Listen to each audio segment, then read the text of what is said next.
Go, go, Power Rangers! Go, go, Power Rangers! Go, go, Power Rangers! Oh man, I think I've caused myself serious mental damage.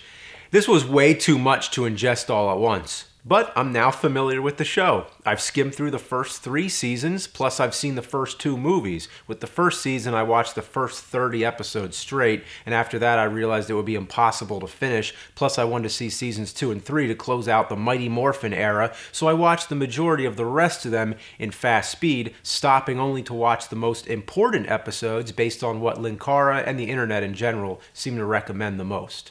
When I say I'm now familiar with the show, I mean I can now finally distinguish all the names like Goldar, Zord, Zordon, and Zordled, Lord Zed. Why do they have to sound so similar? The basic gist, if you're new to this too, it's about 5 normal teenagers who are active in gymnastics, martial arts, and working out. They're recruited to fight against evil by the good guy Zordon, a blue floating head who operates in a base situated on top Vazquez rocks. Look at that. Look at that, they just slapped it on there. Oh, that's great.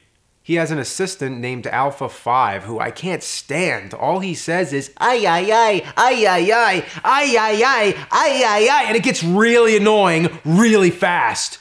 I like the design. The lights on his body are shimmering and always in motion like an elaborate Christmas display. I mean, it's a pretty spectacular looking robot, but I've just had enough with that voice.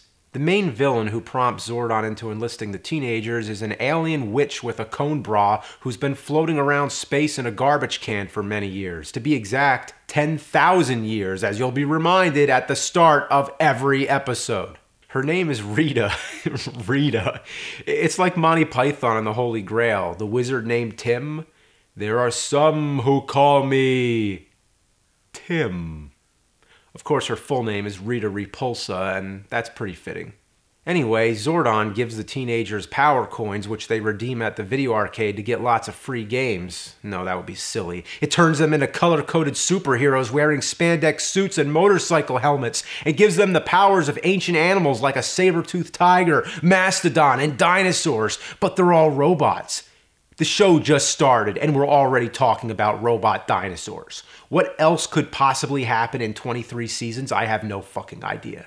So these ancient robot animals are called Zords, and they don't do much other than come running out of volcanoes and shit looking awesome. The reason they don't do much is because they don't have time. Right away, they all combine together to form Megazord, and that's when shit gets really crazy. I actually had to stop watching and take a break. It's too much.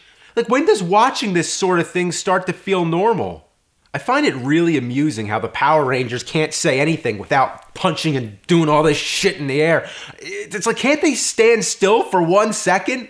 Also, I can't get over how many times they say the word power. This is your power lance, a weapon of great power. This is the power sword, key to all the weapons' powers. You could make a drinking game out of it. I wonder if they had a subscription to Nintendo Power. The terminology in this show gets nuts. In the episode Oyster Stew, they actually use the term oysterizer. Dude, oysterizer. There's also Bulk and Skull. These are the comedy characters. They're completely exaggerated, especially with Skull's high-pitched Riddler laugh. They're always getting hit by pies and cakes. Everything they say or do is usually followed up with cartoon sound effects. They're often trying to figure out the true identity of the Power Rangers, but other than that, they're just comic relief. I had no idea they would be main characters of the show. This surprised me. They even become police officers later on, and they almost got their own show. I don't really know what to think of them. They're kind of lovable, in a silly way, but I don't feel like they belong. You're watching a show about superheroes fighting monsters, and then all of a sudden a slapstick tornado comes flying in to wreck every other scene. As expected, the most appealing part of the show for me is the monster battles. I've compared the effects to Godzilla, but it would be more accurate to compare them to Gamera. If you've seen a lot of the Gamera films, you'll notice the effects are much cheaper and the monster designs are a lot more ridiculous. You have a monster with a saw on its head. But let's get even more ridiculous. In Power Rangers, you have a turtle with a traffic light on its head. Or an upside-down pumpkin head. There's a new monster just about every week, and they're all absurd. And they talk. If I saw this as a kid, I would have lost my shit. Imagine a Gamera villain saying things like, "Have a nice trip," and the Pumpkinhead raps. There's even a Frankenstein monster. I so badly want to invent a time machine to go back to my teenage self and scream in my ear, "What are you doing? Watch this show!" My only complaint is that the monsters don't interact with the buildings very much, but I can understand that it's a TV budget. They do smash the buildings every now and then, especially later in the third season, and whenever that happens, I get excited. I just love seeing practical effects. You can tell when something is actually getting destroyed on camera rather than being animated on a computer. I also have to comment on the Megazord costume. Considering how bulky this thing looks, the actor inside is actually able to get a lot of movement out of it. In every episode, the Power Rangers fight a bunch of people in gray spandex called the Putties, which are made from turds baked in a cookie mold. Then they fight a wisecracking monster who grows into a larger monster, and they call the Zords to form Megazord, and the episode switches drastically into giant Japanese monster battle mode. A giant power sword is summoned, which comes out of thin air into Megazord's hand in a flashy light show. The enemy monster is finished off, falling face first. We jump cut to a burst of sparks in the monster's place. We usually get a low-angle shot looking up at Megazord being victorious, and the whole time, that energizing metal theme song is rocking you senseless. It's almost reminiscent of Iron Maiden. One episode is all it takes to get stuck in your head, let alone hundreds. When you hear "Go Go Power Rangers," you're thinking, yeah, damn straight, go Power Rangers! After watching a ton of these, I started to feel like I was watching the same thing over and over again, and parts of it I actually was. The sequence where the Zords form Megazord is the same recycled footage repeated every episode. After a while, they start abridging the footage so you don't have to see the whole Zord sequence, but if you were a latecomer just tuning in, it wouldn't make any sense at all. Just looks like a bunch of random shit flashing together. This shameless footage recycling surprisingly took a long time to get old for me, only because it's so awesome. The shot where the T-Rex Zord comes out of the volcano is very well executed. The fire and heat distorts the image. It's a great touch. I also like the Saber-Tooth Tiger. It looks like a runaway action figure. It all looks like a toy commercial, not just the fact that the Zords are all miniatures, but the way it's paced. With all the fast editing and in-your-face camera angles, it sort of escalates the style of toy commercials into a pop art. And once the Dragon Zord is introduced, oh my, this thing is really cool. This could have totally fit in with the Godzilla universe. And then there's all these different Zord combinations like Thunder Megazord. Yeah, just simple Megazord's no longer enough. And then there's Ultra Zord, who has a massive Ultra Boner.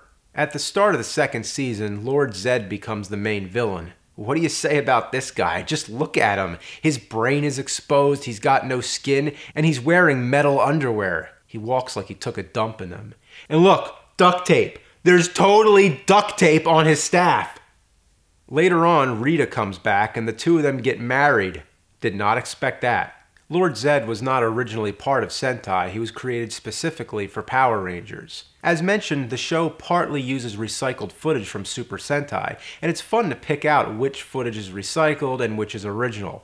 The scenes with the monsters and special effects are usually Super Sentai, and the scenes with the American actors are original footage for Power Rangers. It's a lot like the first Godzilla movie, how they filmed new scenes with Raymond Burr for the American version. They could have just redubbed it, but I guess they wanted to make it more appealing for American audiences. I find it interesting to try and identify the Sentai footage. It would be an extended project, but I would really love to watch through a season of Super Sentai and compare the two shows. I can tell the obvious things. For instance, whenever we see Bronson Cave or Vasquez Rocks, we know it was shot in America. It's interesting to see how American and Japanese scenes cut together. For example, the main cast will be at Bronson Cave, then a fight breaks out, and all of a sudden the background changes to a generic, dry, rocky landscape. It looks similar enough to pass, but we know we just leaped across the Pacific. Rita was originally part of the Sentai footage. They just dubbed her. She never shares any scenes with the American cast, at least not early on. What I find real interesting is the actor who plays Rita gets changed quite a bit, but the voice actor stays the same. You're seeing a different face, but hearing the same voice. I was almost fooled. Is it her? Is it not? It plays with your mind. Also, I could be wrong, but I think they shipped some of the Sentai monster costumes overseas to complete more scenes for Power Rangers, and since the costumes had already been used, they probably had more damage, like they got the sloppy seconds. If so, this may be the reason there's some scenes where Goldar's mouth is malfunctioning. It moves by some kind of animatronic or puppeteer work, and in most scenes it works decent, but there's a lot of times in what seems like localized footage where the mouth is stuck open, moving only a little. And this is really funny to see when he's talking in that growly voice. Oh, you think you're going to save your friend, don't you? You gave up too easily. You're all in trouble now. Fool, you've just given the dragon dagger to me. Oh, no! Also, Super Sentai had the habit of changing the Ranger suits every season, and each season was given a different title, like Zoo Ranger, Die Ranger, and when Power Rangers started, Super Sentai was already on its 16th season, or series, or whatever you want to call it. It was already a success in Japan, so when Power Rangers came along and was also a success internationally, it seemed they didn't want to risk losing that success, so they didn't change it as much. The point is, a lot of the action footage of the Rangers in the suits was from Sentai. It was the Japanese actors, since you couldn't recognize them in the suits anyway. They just redubbed the voices. But they couldn't do that anymore after the suits changed. Not that they couldn't, but they chose not to. So they continued to use the old suits and had to come up with all these sneaky ways to adapt the footage they had, to reshoot, re-edit footage, and work around whatever curveballs Super Sentai would throw that year. And to this very day, that tradition still continues.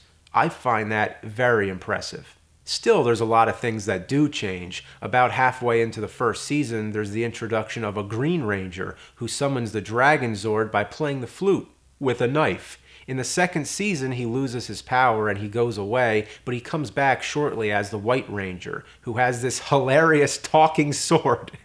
The White Ranger suit was in tune with the Sentai Die Ranger suit, so while they didn't upgrade the rest of the Rangers, they at least used one of the same suits, which meant they could use Japanese footage of the White Ranger. Also, halfway into Season 2, 3 of the Ranger cast members are changed out because of contractual reasons, but they acknowledge it. Zordon transfers their power over to the new Rangers, but they go on wearing the same costumes. It's like the band Kiss, switching out members but keeping the same personas. It's a shame. I was just starting to like these characters, and deep into the third season, Kimberly goes too. I can imagine exactly how this must have felt if you watched this as a teenage boy. It would have probably felt like there's this girl in your class who you really like and who you're just starting to know, and she gets transferred to another school. Damn. Over time, Power Rangers started adapting more to Sentai, updating the suits and accepting the change that came with every season. Power Rangers Zeo, Power Rangers Turbo, and so on. Mighty Morphin Power Rangers the movie came in between the second and third season. I heard it was non-canon and didn't follow the continuity of the show, so I assumed it didn't matter what order I watched it in, so I decided to watch it while I was still halfway into the first season. When I saw the new Ranger characters, I figured that was just the lack of continuity everyone was talking about. Then I saw the second season and how all these characters were introduced, and now I wish I watched it in order. Whether it's canon or not, it does follow the progression of the show. Anyway, this is one of those certain kind of movie adaptations that could only exist in the 90s. It just has that wacky nature. It kind of reminds me of the Super Mario Bros. Movie. It has that same level of quality. It's garbage, but it's delightful. It looks like a more cinematic version of the show, which it should. You can tell everything's been updated to be more like movie quality, but it still has the same cheesiness. The villain, Ivan Ooze, kind of reminds me of Freddy Krueger and the guy from the Nightmare board games. Rita, Lord Zed, and Goldar are all there too, so it's definitely over-cluttered with villains. The biggest takeaway thing I have to say about this film is during the third act when all the action happens, it goes full CG. No practical effects, no Super Sentai stock footage to work with, obviously. But my God, this might be the worst CG I've ever seen in a mainstream film. It's mid-90s, I don't expect everything to look as great as Jurassic Park, which of course used practical effects in combination with its CG, but this looks horrible. It's worse than PlayStation 1 graphics. Even with bad practical effects, there's charm to it, but this has no charm. Or maybe it does. Does it?